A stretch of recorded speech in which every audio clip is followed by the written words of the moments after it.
राधे राधे भक्तों, आइए एकादशी की व्रत कथा सुनते हैं। वरुथुनी एकादशी।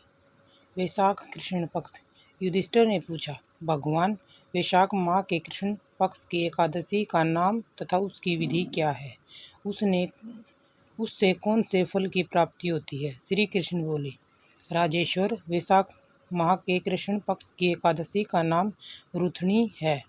यह सौभाग्य को देने वाली है। इसके व्रत से मनुष्य के समस्त पाप नष्ट हो जाते हैं और अंत में सुख मिलता है। वरुथुनी के व्रत के प्रभाव से ही राजा मानदत्ता स्वर्ग को गए थे। वरुथुनी एकादशी के व्रत का फल 10,000 वर्ष तपस्या करने के फल के बराबर है। कुरुक्षेत्र में सूर्य ग्रहण के समय जो एक बार श्रवण दान करने से फल मिलता है, वही फल वरुथुनी एकादशी के व्रत के करने से मिलता है। वरुथुनी एकादशी के व्रत से मनुष्य इस लोक और परलोक दोनों में सुख प्राप्त करते हैं और अंत में स्वर्ग को जाते हैं। शास्त्रों में कहा गया है कि हाथी का दान घोड़े के दान से और घोड़े के दान से भूमि का दान उत्तम है। उससे उत्तम तिलों का दान है। तिल से स्वर्ण का दान और स्वर्ण से अन्न का दान श्रेष्ठ है। संसार में अन्नदान के बराबर कोई भी दान नहीं है। अन्नदान से पितृ देवता मनुष्य आदि सब तृप्त हो जाते हैं। शास्त्रों में अन्नदान कन्यादान के बराबर माना गया है। वरुथुनी एकादशी के व्रत से अंत तथा कन्यादान का फल मिलता है। जो मनुष्य लाभ के वश में होकर कन्या का धन ले लेता है, वे प्रलय के अंत तक नरक में पड़े रहते हैं या उनको अगले जन्म में बिलाव का जन्म ग्रहण करना पड़ता है।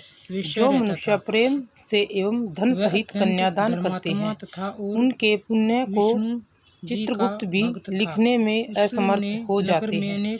जो मनुष्य इस वरुथुनी एकादशी का व्रत करते हैं, उनको कन्यादान का फल मिलता है। सड़कों के किनारे वरुथुनी एकादशी का व्रत करने वाले को दशमी तिथि को निम्नलिखित 10 वस्तुओं को त्याग देना चाहिए। कांसे के बर्तन में भोजन करना, मांस, मसूर की दाल, चना, कोंदो, साग, मधु, शहद, दूसरे का अन्न, दूसरी बार भोजन करना, स्त्री के संग या अन्य किसी के साथ मैथुन करना, उस दिन जुआ नहीं खेलना चाहिए तथा शयन नहीं करना चाहिए। उस दिन पान खाना, दातुन करना, दूसरे की निंदा करना और पापियों के साथ बातचीत भी नहीं करनी चाहिए। उस दिन क्रोध, मिथ्या भाषण का त्याग कर देना चाहिए। इस व्रत में नमक, तेल तथा अन्न वर्जित है। हे राजन, जो मनुष्य इस एकादशी को विधिवत करते हैं, उनको स्वर्गलोक की प्राप्ति होती है। इस व्रत के माध्यम को पढ़ने से 1000 गोदान का फल प्राप्त होता है और इसका फल गंगा के स्नान करने के फल से भी अधिक होता है। बोलो 11 माता की जय, विष्णु भगवान की जय। कथासार। गंगा स्नान करने संयम सौभाग्य का आधार है। हर प्रकार संयम रखने से प्राणी के सुख और सौभाग्य में वृद्धि होती है। यदि व्यक्ति में संयम नहीं है तो उसके द्वारा किए गए तप, त्याग व भक्ति आदि सब प्रभावहीन हो जाते हैं। बोलो एकादशी माता की जय, 11 माता की जय, विष्णु भगवान की जय। ऋषि बोले, राधे राधे। के शुक्ल पक्ष की मोहिनी एकादशी का व्रत करो। इस का व्रत करने से तुम्हारे समस्त पाप नष्ट हो जाएंगे। मुनि के वचनों को सुनकर वह बहुत खुश हुआ और मुनि की बताई हुई विधि के अनुसार उसने मोहिनी एकादशी का व्रत किया। वशिष्ठ जी बोले, श्री राम जी उस व्रत के प्रभाव से उनके सभी पाप नष्ट हो गए और अंत में गरुड़ पर सवार होकर विष्णु लोक को गए।